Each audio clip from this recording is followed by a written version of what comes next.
Today is Friday, the 26th of October, 2018. I'm Keith Warr, and welcome to another episode of Homeless in Titusville. And today I'm being joined by, what's your name, sir? My name's Paul Ellison.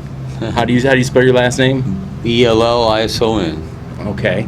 And how old are you, Brian? Or Paul? I'm sorry. How old are you, Paul? It's all good. I'm be 50 in January 12th. I'll be 50. Oh, wow.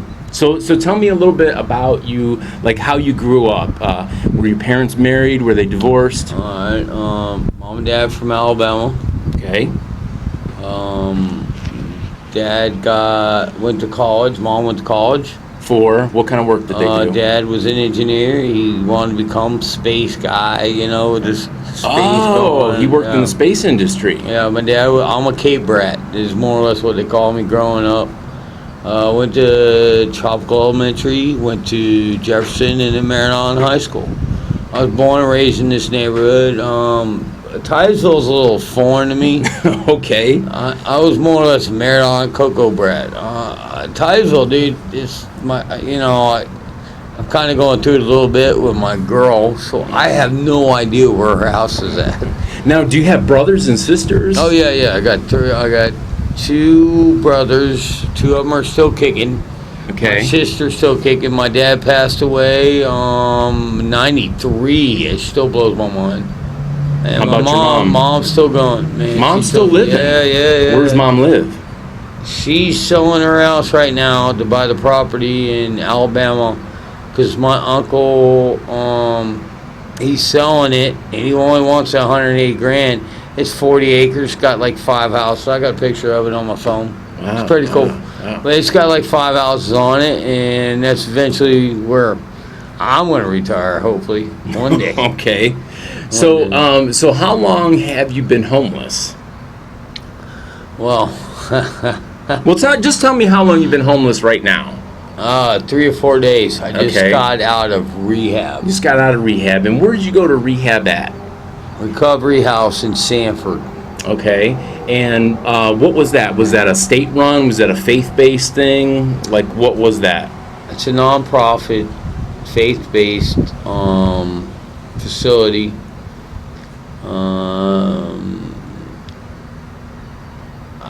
I don't much have anything good to say about it. Okay. And how long were you there? 9 months. You were there 9 months. Oh, I left, 3 or 4 days for my graduation because I just was fed up with it, man. It put the thumb on you. Yeah. In what way? What way? Monetary, and as far as you're losing your this or that or the other, it was. And you went there for alcohol, right? Because you drink, you're an alcoholic. Yeah, I'm alcoholic. And how did you even hear about this place? Like, who told you about it? Did a family member, a friend? A friend of mine, Hector Martinez. He's going out with Courtney and Sean Grissom, my best friend. That's his sister, and Courtney and Hector saw me on the side of the road. I mean, it's when my house burned down and everything like that. And what did your house burn down from? It was me and Kevin. We had a good time in that place for 3.5, 4 years. Don't get me wrong, but why did it burn down? The hurricane. Oh, the hurricane. The hurricane finally. What happened was the roof started leaking, and it leaked right on his electrical panel. That one morning, dude, I was watching NFL freaking, live or whatever on ESPN. Right. All of a sudden, dude, poop, poop, poop, poop, poop, poop. It was a breaker box blowing up, dude. Next thing you know, my house is on fire. His house is on fire. He's like, "Hey, Paul, our house is on fire."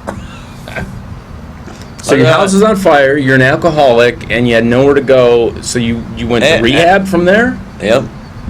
Okay. Pretty close. So you figured because of the fire that you'd use that opportunity to get your life back? I said, yeah. Yeah, I said, hey, let's stop. Hey, listen, we're drinking too much, smoking too much shit. And you say smoking too much shit. What kind of stuff were you smoking? What was there not to smoke? So you're smoking. I had girls over at my house every weekend. Kevin did too. Did you smoke crack? Did you smoke marijuana? Well, what it was, man, how about this, man? You make so much damn money when you are working in the still industry. You save it, but there's still that $300 or $400 or $500 that you know, what am I doing? You know, I want to buy this, I want to do that. So, kind of went towards the girls' side of it, you know what I mean, you know. And like I said, then I have my best friend living right next to me. His name is Kevin. Well, he had girls and I had girls, so it kind of went back and forth, man. I mean, we partied on his side, I partied on my side. And like I said, you make a bunch of money, man. I mean, some of that money's gonna get thrown away in the wind, man. It's kind of how it is. So you went from that, and then you had your fire, and you decided, look, I've been partying too much. I need to get my life together. Yep, exactly. And then you went into this place, and what was it? What was the name of this place? It's called Recovery House. It's Recovery House in Sanford. And who runs it? His name's John Hagan. John Hagan. He's a pastor, or who is he exactly? He was in prison, or he was a prisoner that went to jail a few times, and this, that, and the other, and he figured out how to make money off homeless people. That's pretty much how it. And how did he make this money off of homeless people? He'd send them out to work. Okay, so he sends you out to work to do like day labor type stuff, construction type work, landscaping. You would get $80. He would get $80. You would make $5. Okay. Pack of cigarettes. Something like that. Okay, but he was feeding you and giving you a place to stay at the same time. I'll give you that. Right, okay. And you did show me some pictures of the facility that you were in, and I will have to say that, you know, you said it was a dump, and I thought, well, maybe you were exaggerating, or who knows, but you really did show me some impressive pictures of some pretty harsh conditions. It's shady, bro. It's just because Florida don't have regulations on any kind of housing. All right, you know what? Yeah, but it was a faith-based rehab program, though. I get this. But you sign that piece of paper, he can do whatever the hell he wants with you. You signed a contract? It's more like you sign your rights over, your legal rights, your every right you have. You're going like this on a piece of paper with that man. So in other words, if you fall out of that back of that piece of shit van he's driving you around in, and you fall at the back end, fuck off. We'll get another guy. We'll put another guy in the van. It doesn't matter, bro. You sign over your legal rights to this man.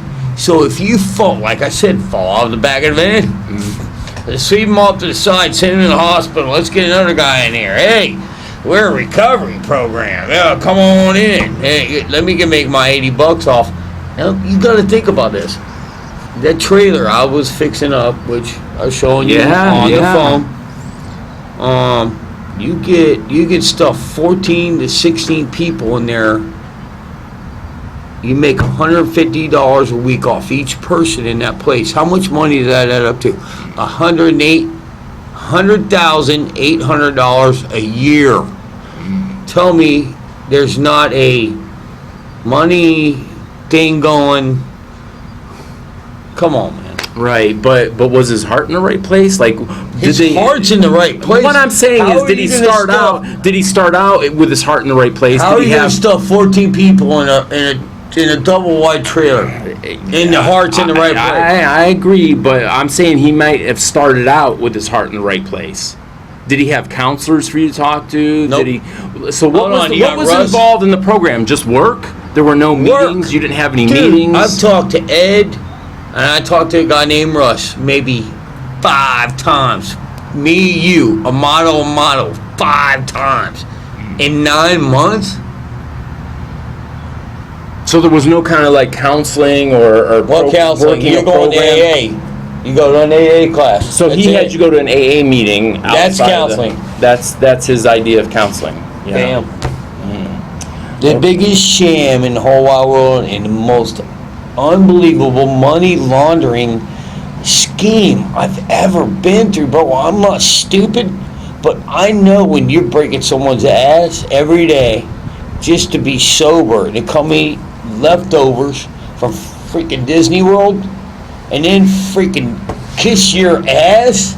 Are you serious, bro? Here, come on back in so we can keep you in the video here. So that's the kind of food you were getting? You were getting donated leftovers? Leftovers, dude. In a plastic bag. Throw it into a pan, reheat it up, and give it to you. That's exactly what you got from that place. And if they say anything different, I'll go take pictures.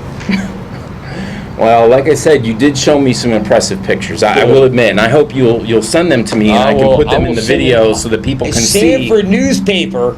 I've been dying to get a hold of Sanford newspaper just to tell them and send them these pictures because of the fact John Hagen's the biggest lying money. He's got 5 or 6 businesses going on the side of what he's doing that I don't even know they know about because they're working us, the guys in the rehab, making that extra money, which is not even on the books, bro. Has anyone ever gotten helped from this? Here, like I said, scoot on over here. So no one's ever gotten help from this. No one stayed clean from working this program? Dude, everybody I've been in the program with has already gone to rehab, and then they start them over, and they start them over from zero, and they got to work all the way back to the program. So in other words, they got to make him all that money for the 4 months. You're in that 4 months, dude. You're in there. Here's how it was when it was told to me. I was in rehab. I went to detox. I went on like a fucking 5-month binge, bro. I mean, I was in it. Drinking, had a bottle of vodka, 12-pack of beer, crack pipe in my mouth. So my sister said either get fixed or you get the fuck out of here. So anyway, I don't know. So fuck it, I'll go to rehab. So I went to detox. Anyway, my buddy Hector found recovery over in Sanford. Okay. Dude, I went there 12 freaking hours, man. I swear to God, dude. You're going to work. I mean, they have to pay for it somehow and keep the lights on there, and I get that. 60, 80 guys. That's $80 a head per guy. That's a lot of money. Think about it. Think about it. And then they get you leftovers. And you had to sign a contract? Yeah, you had to sign over your legal rights. Right. Saying you wouldn't sue them if you got hurt or something like that. Dude, if you fell in the back of the van or you got hurt, they send you to the hospital and then make you go to work. I seen a guy in a leg cast going to work, dude. You got to go somewhere and make money. If you don't make money, you get the fuck out. They'll kick you out quicker than shit. Wow. Well, did you stay sober while you were there? Yeah, I'll stay sober. You did. It was frustrating sober. It was a white knuckle sober because if you get kicked out, I had consequences I won't pay for, which you can see on my phone. My sister's upset with me, my company. I ain't got my job now because I was supposed to stay sober. And you were working for your sister, for your family, for a family business. Yeah. And what kind of work? Years. What kind of work were you doing? Welder, fitter, fabricator. Okay. And you said you were part owner in this business. Yeah. But you sold your shares out. Yeah. So right now, I'm in a rock and a hard place because I finished the program. I wanted my job back. My sister said I needed a sober living place to live at to give my job back. Right. Sober. What sober living houses do you have around here in Titusville? Zero. Yeah, I don't know of any. Nothing. And that's why I fell off. I don't know structure. If you ain't got structure once you get out and has been an alcoholic and a drug addict like I have for all my life, pretty much. Dude, and I went 9 months and then I'm already falling off the wagon. Look, I got beer cans around me. Yeah, well, you told me that just the other night you went to an AA meeting. Yeah, I went to one last night. Did you show up to the AA meeting drunk? Dude, I drink coffee to stay awake. What did the others say to you at the meeting? Did anyone else say anything They to you? didn't even get close enough to me to even shake my hand.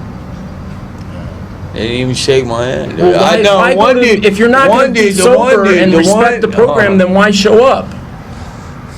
You got me on that one. All right, hold on. Here's how it is. Don't you feel how like maybe about you were this? putting the others' How about sobriety this? in jeopardy Hold by on, you showing hold up on, drunk? Hold on. Here's how it goes. If I wanted and got what I want when I got out of my program, such as, like I said, my job back with my sister, me and my sister talked about this for 9 months, bro, while I was in that program. Get me in my own place, get me my fucking job back, and let me get back to work and become normal again. And let me get rid of the people at work that are doing drugs, which the people, some of them are doing drugs still there. And let me run the show and let me get it going right. And let me start my life again, because 9 months is a long fucking So you time. feel like other people didn't keep their promises to you, and because of that, that's why you went and drank again. Okay, so I could see your point of view to a point, but I mean, you also have to be responsible for yourself and your own wellness. I get it.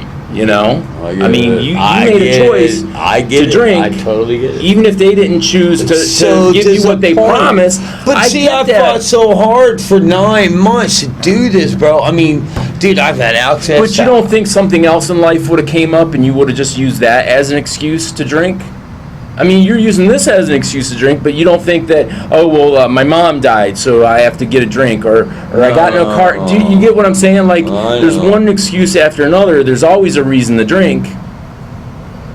But if everything would have if I wanted everything to fall into place like I wanted it, I don't think I would be here right now. So what now? What about the people that care about you in your life? Like, I was just sitting here and your girlfriend called. She's worried sick about you. She didn't know what park. I had to tell her what park we're at. Yeah, dude. What does she want for you? Does she want to see you get? She wants She wants to see you get sober.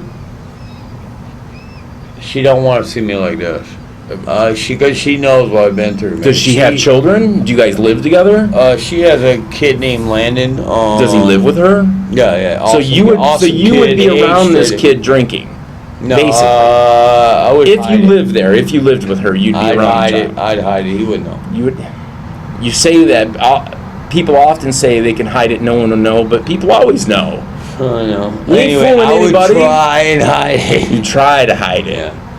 And how old is this? How old is Landon? 16. He knows. Oh, he's 16, dude. He knows what's going on. He knows what time it is. Exactly. He's not stupid. He knew. Well, how old were you when you started drinking? When did you have your first drink? I was sitting on the side of my dad's Mustang. At what age? How old were you? I was probably 8 or 9, 6, 7, 8. Okay. So you're telling me you were 7, 8 years old drinking beer, and you're telling me that this 16-year-old that you live with, you think that you're fooling him? No, I ain't fooling nobody. You ain't fooling nobody. No. I mean, because you knew how you were at that age. Could somebody fool you when you were 16? How about this? I knew where the drugs were when I was 16. Exactly. So how could you expect to be fooling this guy? I don't. You can't. I hope. You're not. I hope. I said it. I You want to hope. hope. I hope I'm fooling him.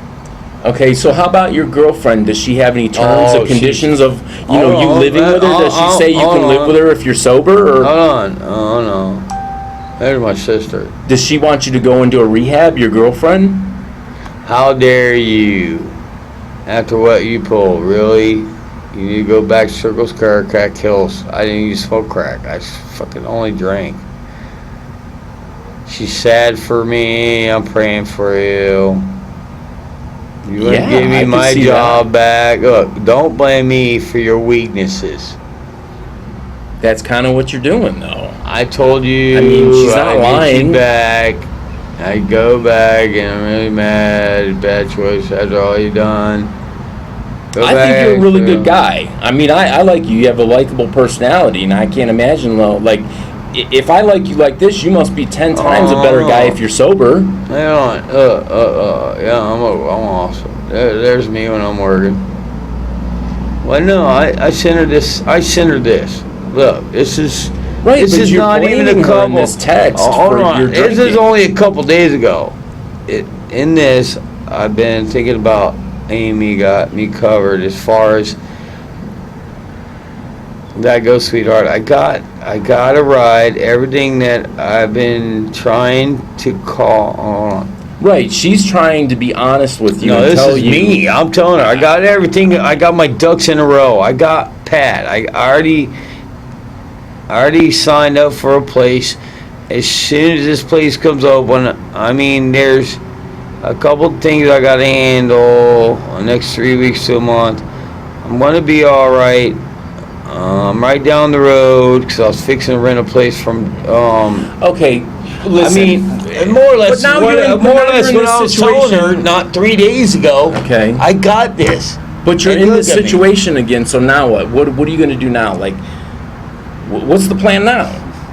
I mean, are you looking for another rehab? Do you think you're going to want to go to rehab again? I'm not gonna. So then, like, how are you going to quit drinking and be able to hold down a job and support yourself and live happily ever after with your girlfriend? Well, hold on. I mean, she obviously loves you because she wanted to see. see you here at the park. She was hoping that I would be able to hold you I'll here for enough pick you time. up at the park. All right, that's her. All right, look.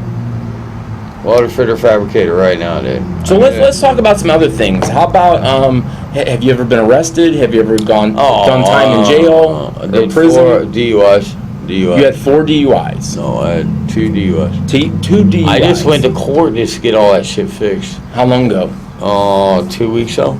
Okay. And what are the terms of that? What's going to happen? Are you have to pay a fine? Do you have to go to jail? No, I don't have to do anything. It was, I conjured all that up to get all my shit dropped down some, which I did, and I took an arm wrestling match with the judge to do it, but the judge dropped 30 AAs, 150 hours community service, a bunch of other things, but I still got more or less. I gotta get the blower thing in my car, and I need 25. You have a car. You do have a car. Yeah, I got a truck and a Lexus, actually. And where are those vehicles now? My sister has them. Okay. So in order, your terms with the judge, you have to get one of those machines in it, so it can't start until you blow in there. Yeah, And prove in other that words, you're give the sober. judge a blowjob, man, and I got it. I mean, yeah, but this is serious stuff. I mean, you put I yourself in this know, I situation. know. No one did agree. this to you. You did this to yourself. You know what? I keep kicking myself in the ass about? I'm going to getting help. So you think going to get the help was the problem? Fucking started Explain more. that to me, because that It doesn't started make a sense. mountain over a molehill, man. Good God. I dude. admit that was a horrible place that you went for help. That was disgusting. How about this, man? If I would have never said nothing, just kept drinking the way I was drinking. Where do you think you'd be today? Where would I'd you be today? working. My sister wouldn't have said nothing. So you would be working and drinking. You'd be just like you are now, but you'd be working. Yeah. Do you think you could work right now? Yeah. Like welding, fitting, fabricating. You fucking ain't right, bro. I've been doing it for 25 years, bro. Not drunk right now. Yeah. Hold on. Right now you got a lot. Right now I get what you're saying, bro. Yeah, absolutely. But how about this? I'd wake up in the morning, go to work all day, get and then drunk at have a night. beer. Okay. You know. So a cycle. functioning alcoholic Yes. is what people usually That's term exactly that as. what I am, bro. A functioning alcoholic. Totally. But right now you're a dysfunctioning alcoholic. Oh, You're I on the know. street. You're homeless. You get your mode of transportation is a bike. You told me you rode from Sanford to Sanford. Titusville. You said 46 miles on a bike and took you 3 days. And right after you got out of the facility, you started drinking. The dudes kept driving by in his trucks, man. That pissed me off, dude. I wanted to throw my phone in him. So your girlfriend today, when she picks you up, what does she want to have happen? What is she going to try to take do me for to you? fucking dinner, and then she's gonna buy me a 4-pack of beer, and then I'm gonna go home and make love to her. Wow. So she's okay with you No. drinking? Because she doesn't sound like that type of person to me on the phone. No. She sounds to me like somebody who wants you to get your act together. She's gonna definitely spank me tonight. You might say. Oh boy. Always She's- a big joke. No, but she's definitely not happy with me. Yeah, and I could certainly get that. Certainly You get know that. what, man? Hey.